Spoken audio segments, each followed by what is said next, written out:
Olá, gente querida, você que me segue aí no meu canal, gratidão profunda por você me seguir. Hoje deixei para gravar o vídeo agora à noite, por um motivo muito especial. Estava ainda agora vendo a questão da apuração das eleições, né?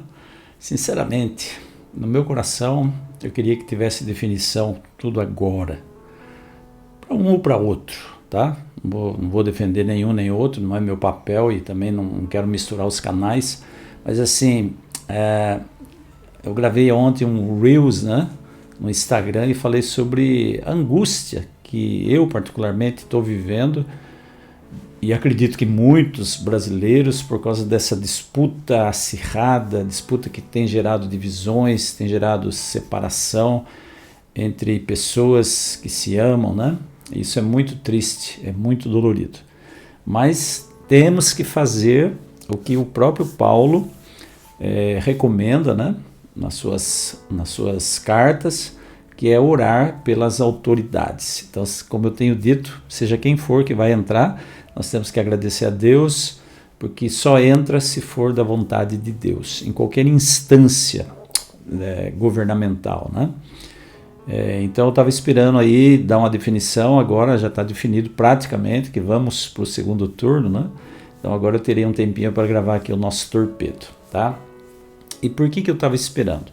Porque a reflexão de hoje tem a ver também com isso, tá? Com escolha de nomes, partidos e tudo mais. Então nós vamos refletir em Coríntios 13, 1 Coríntios 3. Então eu vou chamar a nossa vinheta e já eu volto então com a nossa reflexão de hoje. Não saia daí.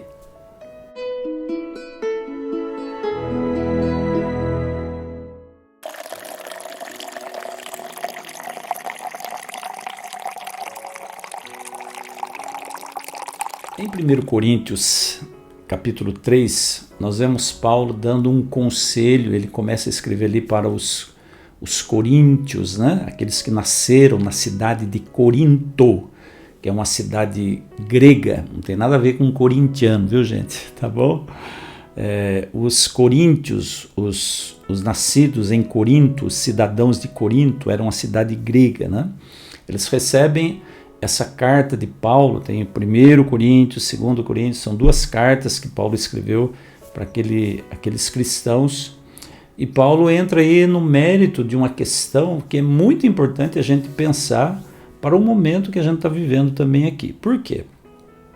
Eu já falei aqui no torpedo anterior que Paulo já recomenda isso lá em Romanos, né? Que a gente ore pelas autoridades, que a gente dê exemplo, que a gente não chame, né, sabe, o castigo, a punição das autoridades, que a gente ande retamente diante dos homens e diante de Deus, para que ninguém tenha o que falar da nossa conduta, do nosso caráter, do nosso comportamento, e que também, se houver um embate entre lei de Deus e lei dos homens, mais importa obedecer a Deus do que aos homens. Não é o caso ainda nesse momento histórico, né?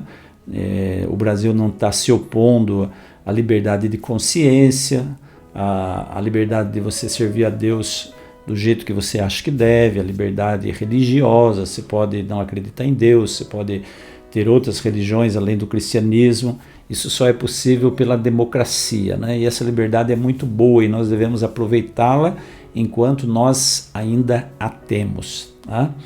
Mas eu peguei esse texto de Coríntios 3, 1 Coríntios 3, porque ali estava havendo uma disputa não político-partidária dentro da igreja de Corinto, né, da cidade de Corinto, mas estava havendo uma disputa por preferência entre duas pessoas, Paulo e Apolo.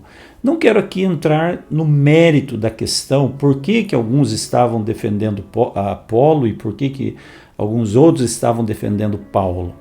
Mas era uma questão de liderança, talvez da forma de falar, da forma de pregar, da forma de acolher as pessoas, da forma de lidar com o erro das pessoas, fazia, né, com que as pessoas tivessem preferência por um ou por outro.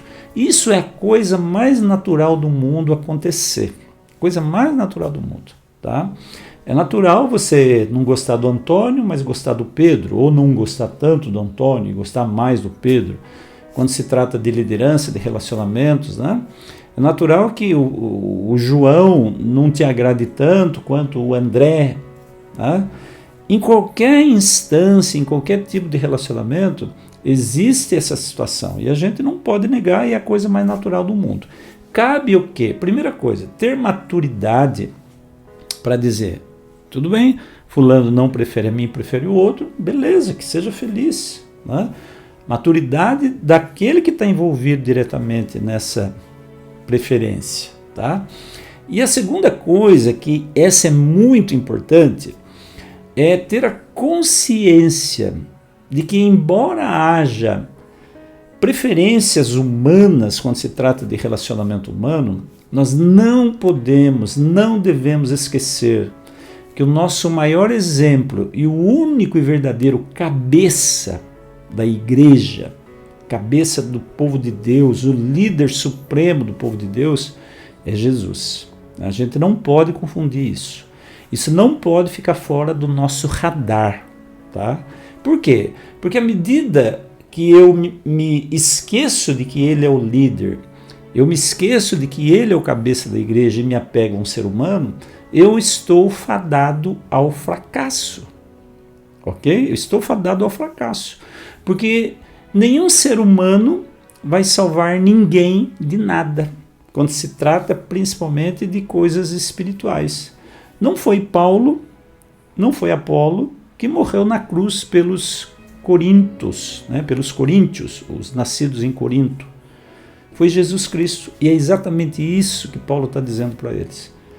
Quem é Paulo? Quem é Apolo? Né? Ele pergunta. O que ele representa? O próprio Paulo perguntando, né? O que Paulo representa para você? Eu não sou nada, eu não sou ninguém.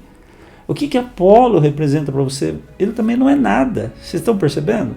Então existe um elemento muito perigoso quando se trata de preferir seres humanos e elegê-los como seus ídolos, como seus modelos a serem seguidos, como seus líderes, o modelo de endeusamento, o modelo de endeusar esse ou aquele líder, esse ou aquele pregador, esse ou aquele que se dispõe a dirigir alguma coisa. E isso acontece em qualquer instância religiosa, política, institucional de qualquer natureza, certo? Eu já falei isso aqui também, mas eu fico assim, se você parar para pensar um pouquinho, as pessoas seguem ídolos, as pessoas têm ídolos. Não é? Quem são os ídolos de muita gente? São os famosos, são os cantores, são os pregadores famosos, né? São as pessoas que se destacam. Até existe uma historinha que eu gosto muito do Max Lucado, que fala sobre a Vila dos Chulingos. Qualquer hora eu volto para contar essa historinha aqui para vocês, tá? Mas esses famosos, eles só são famosos porque eles têm uma legião de fãs, de pessoas que elegem eles como seus ídolos. E o que estava acontecendo ali na igreja de Corinto era algo semelhante a isso. Eles estavam elegendo ou Paulo ou Apolo para serem os seus ídolos. Parece que o ser humano tem essa necessidade, né, de idolatrar alguém. Você já parou para pensar nisso?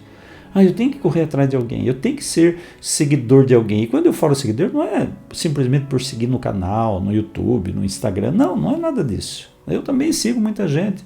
Mas eu não idolatro ninguém. Eu não me engano achando que tal pessoa, porque falou isso, é perfeita. Né? Às vezes eu recebo alguns comentários no meu canal no YouTube, né? Eu recebo críticas, eu recebo elogios, mas eu não me deixo levar nem pelas críticas, nem pelos elogios. Não me deixo levar pelas críticas, porque eu sei onde eu quero ir, eu sei onde eu quero chegar, eu sei qual é o meu propósito, eu sei qual é a missão que Deus me deu. Não me deixo levar pelos elogios pelo mesmo motivo. Eu sei onde eu quero ir, eu sei quem me colocou aqui, eu sei quem que me mantém. Então eu não tenho pretensão de me envaidecer por conta de elogio, mas uma coisa eu tenho consciência. O elogio tem, sim, derrubado muita gente. A idolatria, né? A megalomania, né? O egocentrismo tem, sim, derrubado muita gente, certo? E Paulo, ele estava combatendo exatamente isso quando ele perguntou: quem é Paulo? Quem é Apolo? Vocês têm que ter em mente que vocês todos são de Deus, inclusive Paulo e Apolo. E eu volto a dizer, sabe, gente, eu já disse isso aqui também, mas eu quero repetir. Deus não divide a glória dele com ninguém. Deus não divide a glória dele nem com Antônio, Deus não divide a glória dele com a Maria, com o José, com o João, né? Com o mais famoso dos seres humanos. Deus não divide a glória dele. A glória que nós devemos dar a Deus é só dele, deve ser só para ele. Tá? Então, eu queria que você refletisse sobre isso hoje, tá? Que você pense nisso, que você para pensar se você de repente não está idolatrando um ser humano, você não está correndo atrás do vento, como disse Salomão. Tá? E que Jesus Cristo, Deus Pai Todo-Poderoso, o Espírito Santo, sejam os únicos dignos de toda a honra, de toda a glória, de todo o louvor por parte de você, tá bom?